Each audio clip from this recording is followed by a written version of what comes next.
Hi friends, welcome back. Here we are. So my niece graduated high school a couple days ago, and it actually made me think, oh my God, it has literally been 20 years, 2001, since I graduated high school. So that also got me thinking I should make a video, even if it is just for my own memories. I do have my original mortarboard here. You only live once, niche. We'll get into that. YOLO, my best friend at the time, was a grade behind me. So the next year when she graduated on her mortarboard, our saying was, you only live once, so live it big. So maybe we really started the hashtag YOLO. We won't even go there. And I thought that I would, dig this out because I worked hard for these pins all of those years. So thought I'd wear that even though it's hot as balls in here. We'll do it for the video, guys. So let's get into it. 20 high school facts for my 20-year reunion that we won't have because my school was so small that we don't really do those things. So number one, I went to a private Christian school. It was non-denominational. It is in Redmond, Oregon. It's called Central Christian High. Actually, it's called Central Christian Schools, but then Central Christian High because it's K through 8th, K through 12th. And let's see, number two, our mascot is the White Tigers. Purple, black, and white was our colors. As you can see from my letterman, I went with the wool collar because I thought, be a little unique. Let's see. I said I went to a very small school. It was so small that I graduated with a class of 7. It's true. It's always my fun fact at like getting to know you events or, the 2 truths and 1 lie type of thing. I always throw that in there because then people are like, oh my God, you only graduated with class 7. It's true. Which brings me to number 4. With a class of 7 and being, semi with it academically, I truly thought that there was a chance that I could be giving a speech at graduation. And that meant I would either be the salutatorian or the valedictorian. Obviously, valedictorian means you finish top of your class. Salutatorian means you're like the first runner up. So out of a class of 7, I was like, there is a good chance. And the other kid, like we all knew who the valedictorian was going to be. Beth Perky, you're a genius. You're so great. You know this. But the kid him and I were like neck and neck on most everything. There was a good chance he was going to move. And I don't really remember why, because I think at some point he said that his family moved every couple of years. I don't know. From this, I definitely thought that like I was like a shoo-in because really like there was Beth, Nathan, myself, and then the other 4 academically. And so I definitely started writing my salutatorian speech. I think my junior year, I had it all written out and was ready to go. And then turns out the kid doesn't move. The kid becomes salutatorian. And so I finished 3rd out of 7 academically. So there's that. I believe I finished with like a 3.68 GPA or something like that. I don't know. So number 5 is that I played volleyball and basketball all 4 years. And being such a small school, we didn't cut anyone, which meant that you lettered all 4 years of high school as long as you got into a game and did all the practices and all of that, which meant, this is why you get all these like buttons and stuff, and if you're a captain, you got a captain. What else is on here? Yeah, some academic stuff, dean's list and all that. So I did that. Number 6 was that I was the yearbook editor for my junior and senior year. Basically, we got to make our yearbooks and make sure that all of our friends' pictures were in there and all of the really good pictures and funny pictures that we wanted to hold on to were in there. I do not know. I know that I have my yearbooks somewhere. I just don't know where they're at. And it would actually be funny to read them all and kind of go through the you know, the memories of what you wrote in the yearbooks, because I remember writing a lot in some people's yearbooks. Yeah, I need to find those. I know they're somewhere. Number 7 is I was in Associated Student Body, or ASB. I think my freshman year, I was a class representative. Sophomore year, I think I was a class representative. My junior year, I was the vice president, and then my senior year, I was the president. So that was fun. I don't really remember what we did. I remember we planned events and some fun stuff, but beyond that, I don't know. But we had meetings and we had minutes and all of those official things, and I was the president, I guess. Being in a Christian school meant that they could kind of make up their own curriculum for certain things. And I remember one of those things was that you had to pass your Bible verse test every semester in order to pass the semester. So literally, you could get A's in all of your things and then not pass your Bible verse test and not pass the semester until you passed it. For those of us that could memorize things easily, no problem. For some, they struggled. And they would be not just a verse, it would be a whole chapter of the Bible. Now they would probably pick a chapter that was shorter, but it was probably anywhere from 25 to 30 some odd verses. And if you know the Bible, like, that's a lot. So you better get your memorizing game on. I remember that you could do it verbally or you could write it down, whichever you chose. So that was part of it. And then another part was they had these things called sword drills, where you would hold your Bible, because you had to have a Bible.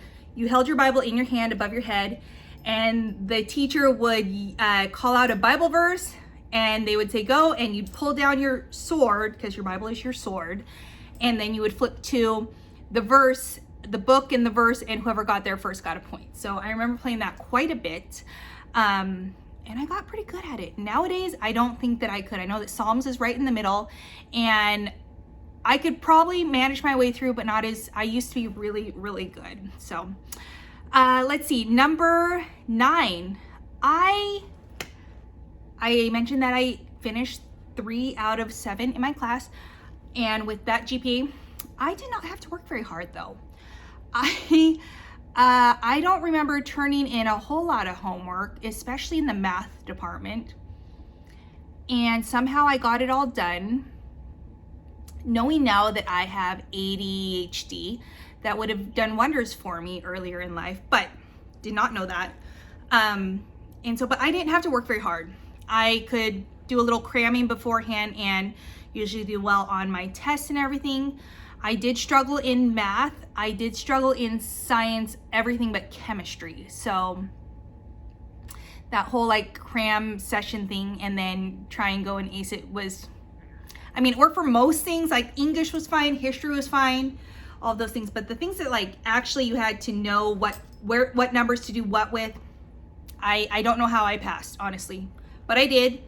I'm grateful for it. But again, I don't remember working very hard. Number 10. Okay, so my name is Nicole, and Nicole. This is niche, not, but niche. And that is what they called me. I was very good friends with the grade that was 2 grades ahead of me. And I remember we had a lot of like inside jokes. Like we were the Montagues and the Capulets, I remember, because Romeo and Juliet with Leonardo DiCaprio and was it Claire Danes at the time was really popular. And then we also, for some reason, I called one of my friends whose name is Chrissy, I called her Chistel, and then she got shortened to Chiss. And then she called me Nichel, which then got shortened to Niche. And actually to this day, people who I am still friends with on Facebook, like I was actually just messaging Laura Waters, who was my best friend's mom and actually my first boyfriend's stepmom. And she refers to me as Niche. So several people still do this, and I will answer to it, and I think it's funny. A lot of people thought that people were calling me bitch. but then I corrected him in Nichell, Nichell, which was actually my first name on AIM, if you remember that. So it was Nichell, Nichell01 was my handle. Anyways, I digress. So number 11, again, being in a pretty strict Christian private Christian school, we also had a dress code. And with that dress code came certain things. So for example, when we had school dances, we had to bring in our dresses to show our principal, and our dresses had to be at least 2 fingers wide on the straps, so you couldn't have any, and spaghetti straps were so popular then, and so were the dresses that had like the little spaghetti straps and the tube top, your little midriff showing, and then like a long skirt, which are back in style now. But we couldn't have any of our belly showing or anything like that. And then we had to have 2 finger lengths for our straps. If you didn't, you had to sew on material. So a lot of times we would get dresses and then we would add straps, add straps of ribbon to it to make them compliant. So that was interesting. We would also share a lot of our dresses. So if one person wore the dress for winter formal, someone might wear it for spring formal, and we just kind of shared them. So, which was totally fine. There was no like, oh, you can only wear the dress once and type of thing. Yeah, we all shared. And then another funny thing was my senior year, finally wanted to wear spandex for volleyball season. So we used to have these little like purple like t-shirt shorts, or you know, the Sophie shorts, the little cheerleader shorts. It was kind of like that material, but they were so loose, and like if you didn't wear spandex underneath them, like, and you were going to be showing everyone your underwears and all that. And so I remember we went to our school leadership, and we, you know, I was captain, and said we want to wear spandex for the games. They are compression shorts, they are better for movement, we're not flashing people, and they keep you warm, keep your muscles warm. You know, we pulled out every excuse you could think of to wear them. And finally they agreed that if we all wore, they're worried about us being modest, number one, but they said if you came and showed us, you know, how modest these spandex were, they would either give us a thumbs up or thumbs down. So we literally had to all go in with our spandex on, and we had to bend over, and our female principal at the time needed to give us the approval that they were okay and they were modest enough. We did get the approval, we did get to wear spandex my senior year. My light has gone away. There we go. So, oh, much better. So that was a thing, but again, dress codes were always interesting. So let's see, where am I? Number 12, I was in a group called Campfire Boys and Girls. And if you know about them, it is a group similar to the Girl Scout, Boy Scouts, but was more focused on inclusivity with boys and girls. So it's Campfire Boys and Girls. And I started in 2nd grade, and their highest level, or their like Eagle Scout, was called the WOHELO Award, as in it stood for Work, Health, Love. And your WOHELO Award was given to you in your junior year, I believe. Is it your junior year? I think that's right. And so I started in 2nd grade, and all you had to do was complete it. Like there was no like essay or anything, whatever. You just had to complete it. And I was literally 6 months away from getting my WOHELO, and I quit. And part of that was I had switched groups, and I just was not, you know, jiving with the group that I had switched to. I was the only one left of my first group when I switched to the 2nd group, and it became more work than anything. And then I remember telling my parents, who always had high expectations for me, that I wasn't going to complete it, and they were obviously upset. But I made the choice, and I don't regret it whatsoever. But it's still a fun fact. Number 13, I was really big into youth group, and there was really no reason why. I think I liked youth group because it was on Wednesday nights.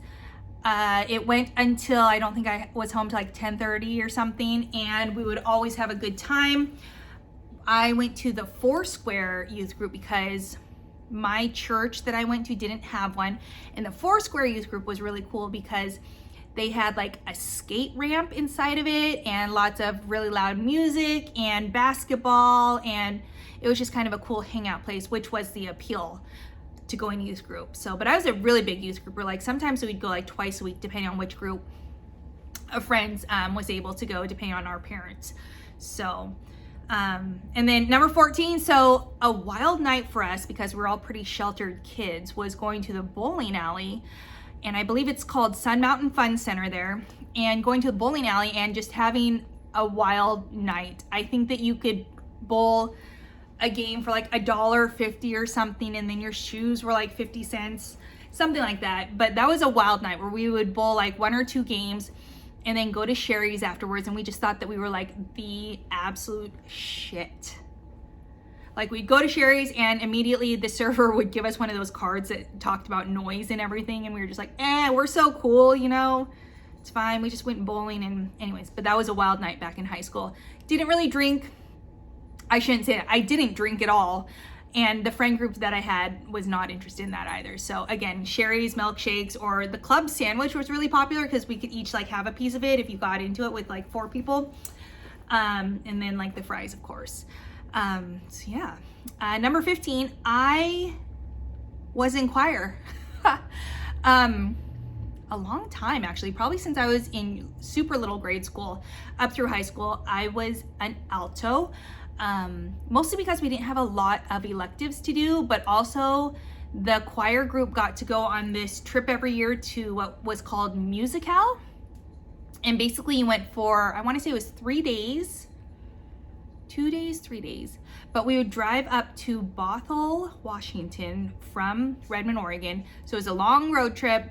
Got to go with your friends. We stayed in this church. So it was a big slumber party. You know, there was boys and girls, and you know, it was just a good time. Plus, then you got to go hang out at this music festival, basically, where we were singing and all that with other Christian schools. So this is all Christian schools. So of course, you know, we're like, oh, there's gonna be Christian boys there. And anyways, I remember having the biggest crush on this one kid from Santiam Christian, and I don't even remember what his name is, but I just saw him and I was like, oh, you're so cute. And just because during the 3 days you see the same person.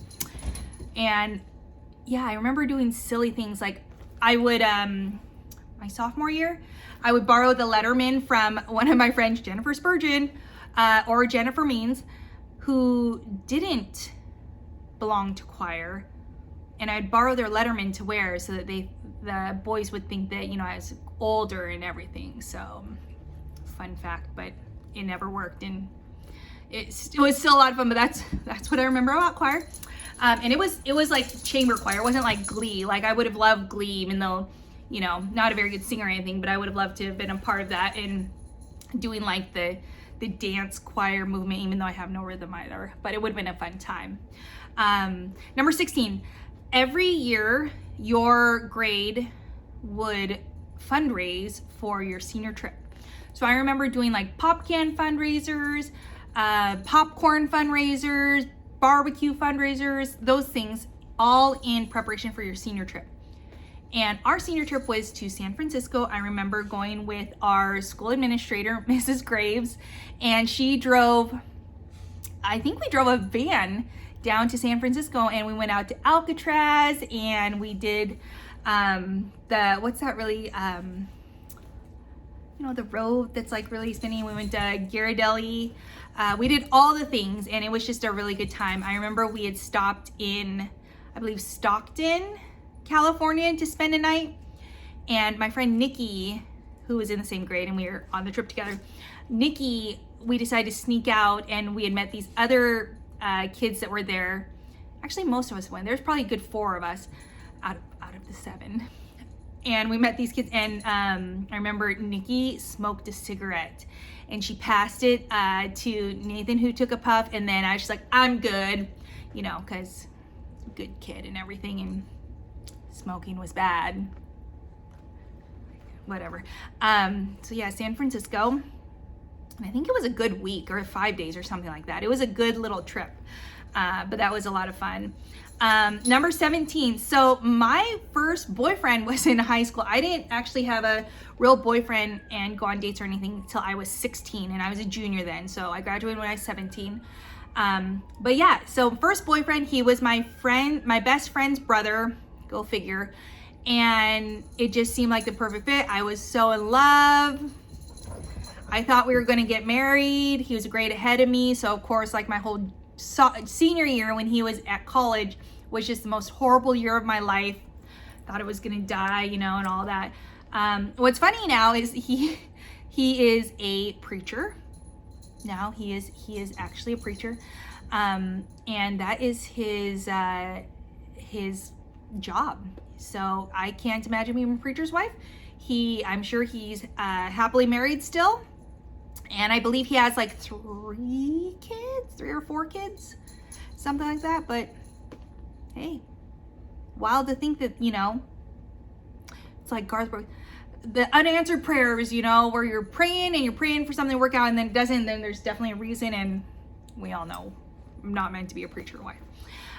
Number 18. So at graduation, they had this thing where they would say what was next for you. And most everyone in my class went to college the next year. Well, 1, 2, 3, maybe only 3 of us went to college this next year and the others started working. So I put on there, I knew where I was going to college. I was going to a private Christian college, which took up like all my savings and my parents' savings for 1 year. Don't ever do that, guys. Anyways, and I remember putting on there because you had to put what you were planning on majoring in. And at that time I was clearly like, I'm definitely going to be in sports medicine. I don't know. I picked something honestly, and then I just went with it. And then here I am in healthcare, who knows? But I remember sports medicine on my graduation, like pamphlet thing when they talk about everything that their graduates are doing. So wild. Number 19, I was super shy as a freshman. Well, really an 8th grader, because that's when I started at the school. An 8th grader and then a freshman. And then it wasn't until my sophomore year, I believe, till I started kind of finding my voice and being comfortable with people. Like I said, I was friendly with the grade that was 2 grades ahead of me, so they were seniors, so that really helped. But yeah, super shy.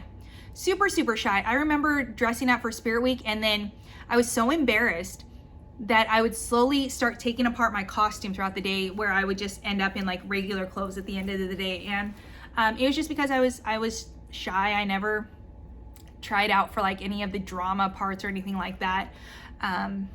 I don't know, and I don't really know why, but I just was. So and then 19, and I think that we can all relate to this in high school if you really think back to it. But my last one, number 20, is I truly thought that it wouldn't get any better than that year. Definitely my senior year, or really those years, if I could really think. I thought that was just everything. And I remember graduating and just saying like, oh my gosh, what now? I was obviously excited to go to college and all of that, but I just thought that it truly couldn't get any better than high school and playing sports and staying out late and going bowling and all of that. And it's just wild to think, 20 years later, and I can see that. And especially when I meet kids who are graduating, and definitely see it in my niece that she is so excited to go to college and all of that. And I remember being of that same mindset of like, now my life is actually beginning, but I'm still going to miss high school because that's the best time of my life. And nothing's ever going to compare. But, making your own money now, having a mortgage payment, having these lovely fur babies. It's just interesting to think how much life has changed in 20 years. And, when people are like, would you go back and do high school again? I wouldn't do high school nowadays, because I think that I would be so just like, I don't know, freaked out, I guess. I don't know. I would definitely do more with sports. I would have tried harder to play in college than I did. I would have tried to play more off-season volleyball than I ever did because I played basketball. And I would just not be, Trigger's about to jump up here, not feel so, I guess, confined and taking things for what people told me. I would have told myself, if I go back, I would tell my 15 to 18-year-old self to really just be true to who you are, even though I didn't really know who I was then. Be true to who you think you want to be, I guess. Be bold.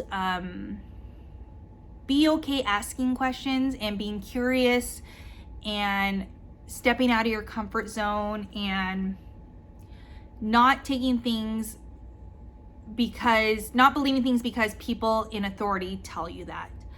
I think that's some of the biggest things I learned leaving that small town, leaving my home that I knew, and stepping out and just being able to think for myself and to like ask those questions too. And that's probably the biggest advice I would tell them. And definitely, like, you know, things happen in your life, people come in and out of your life for a reason, and to just learn from that and move on, and to never stop growing. And to, I don't know, just be happy, you know? I'm pretty satisfied with life now. I'm pretty happy. This is not where I thought I would be at 37, you know, 20 years later, but I'm very happy in life. And, you know, the road that you think that you're on and will end up, I mean, how many times does that actually pan out? Like, let's be honest. I thought when I was 23 that I would be married with at least a kid, a house, and a dog. At 20, I would have a freaking 14-year-old, almost 15-year-old. And that's just, is that wild, Harley? I mean, she is nearly 4. The cats have turned 10. And I just, I'm so content with them. And I'm so content with life and work and everything. And we'll see what the next 20 years holds. But class of 2001, we made it 20 years later. I think our motto was, we entered as strangers, but we leave as eternal friends, lifelong friends.